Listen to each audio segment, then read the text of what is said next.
Hey guys, my name is Chelsea and welcome back to my channel. For today's video, we're talking about all of the books I actually wish I read in 2020.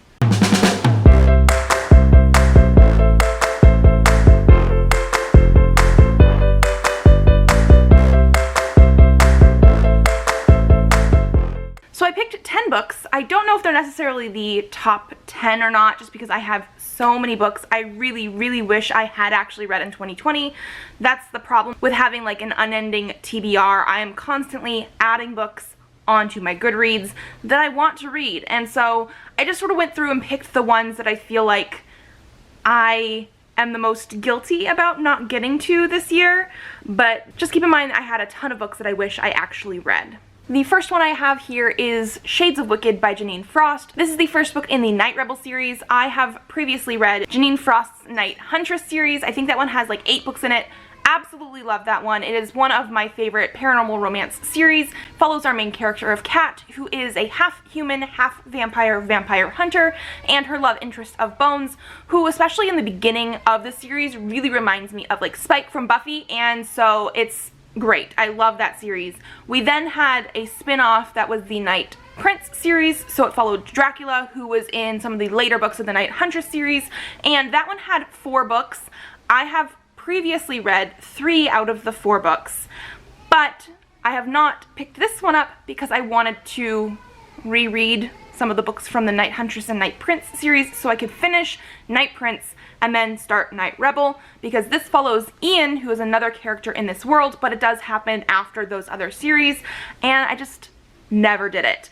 I have also the second book in this series, because I think it came out January of 2020, and I had pre-ordered it. I got that one signed and everything, and I'm just very excited to go back into this world, but I just never did it. Then I have Prime Deceptions by Valerie Valdez.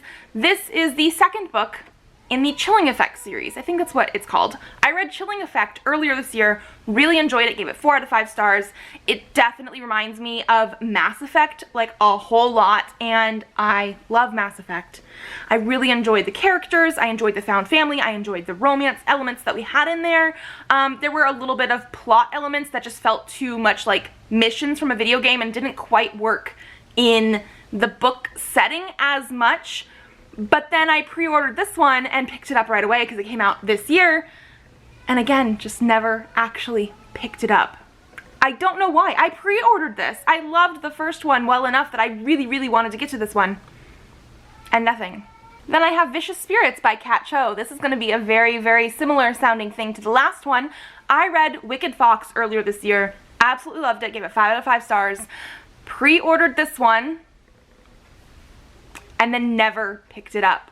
I don't know if it's the fact that it was just slightly longer waiting time between like when I read Wicked Fox and when this came out, and if I'm just sort of like, well, maybe I just want to wait a little bit longer, read it next year. I still remember a lot of Wicked Fox. Like, it's not like I've forgotten stuff and need to reread it, but I absolutely loved it.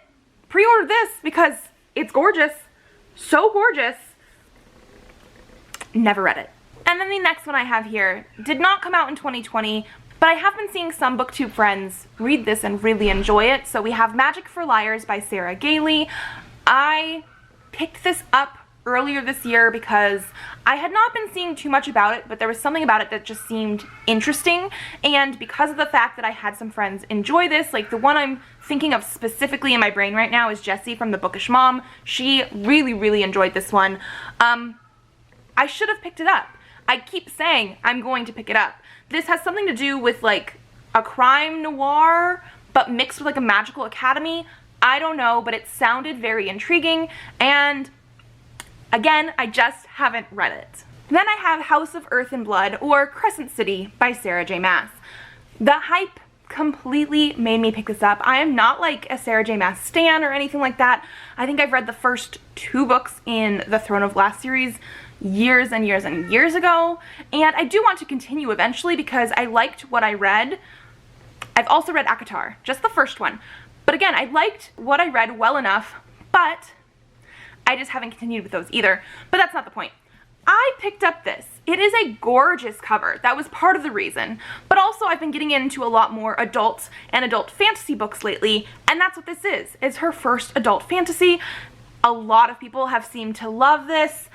even people that don't necessarily like her young adult stuff. So I picked it up. But I was a little bit intimidated by all the hype, so I didn't read it when it was super, super hyped up, and then I just continued to not read it. This might be one that I'm going to try and read next year, because I do think I need to get to it soon. But also, I think this is supposed to be a series, right? So I don't want to necessarily have to wait too long in between books as well. It's a dilemma. Then I have Legendborn by Tracy Dion. This one came in one of our Owl Crate boxes this year, which is why the color scheme is a little bit off, but I've been so excited to read this. I have had, again, quite a few booktube friends absolutely love this. This is like Arthurian legend stuff with black girl magic, which sounds amazing. However, it came in the last, like, 1 or 2 boxes ago, so near the end of 2020, and I just have so many books I need to read that I just feel like this one is not one I'm necessarily going to be able to get to in December. We're already like a week into December, and I just don't think I'm necessarily going to get to it. If I have time, or if I decide to change my TBR up any, this is something that I definitely want to get to. Then I have Take a Hint, Dani Brown by Talia Hibbert. This is going to sound like something I've said at least 2 times already. I read Get a Life, Chloe Brown earlier this year, absolutely loved it, gave it 5 out of 5 stars, pre-ordered this one, never picked it up. I have this issue sometimes with continuing series or finishing series, even though I know this is not necessarily a series, it's a companion novel, it's not the finish, but it's the last one we have for now. And so even though I absolutely loved the first one, and I actually picked this up quite soon around the time I read the first one, because I read that in anticipation of this, I haven't read it. And I think it's just the timing of everything. Then I have Well Played by Jen DeLuca. Read the first one this year, gave it 5 out of 5 stars, pre-ordered this one, picked it up, never read it. It's, again, I don't know, there's something going on in my brain that is just like, you loved the first one, so you have to pre-order the second one, but then there's something stopping me from actually picking it up in 2020 at least. I don't know.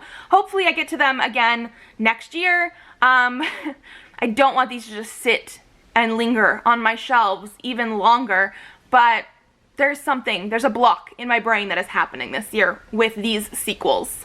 Then I have The Dragon Warrior by Katie Zhao. This is a middle grade series. This is the first book in the series, and I actually have the first 2 books because it is a duology. It is complete, and I'm very, very excited to read them, and I just haven't yet. I have heard so many good things about this. Tammy from Tammy Tries to Read gushed over these, and I already had this like on my want to read list on Goodreads, but I had to get them when the second book came out because I like to marathon series, and even though this is only a duology, I like to marathon things. And again, I just haven't actually done that. And then last but not least, we have The 5th Season by N.K. Jemisin. I picked this up this year after having it on my Goodreads want to read shelf for years, it seems like, because this was, again, getting a lot of hype. The only thing is, I am very, very intimidated to actually read this. I know it has some second person, which is not necessarily intimidating, although I don't think I've ever actually read anything that has second person in it, so maybe I am intimidated by that, but mostly because of the fact that I have been aware that this is written in such a way that it is a little bit confusing, or you don't know how everything fits together plot-wise or anything like that until you get closer to the end, and then it sort of clicks. And I am very excited to see about that. However, I don't know, there's something about the fact that I'm not going to fully understand what everything is going on until later to the end of the book that, again, I'm intimidated by. But I really do want to read this as well. So maybe next year?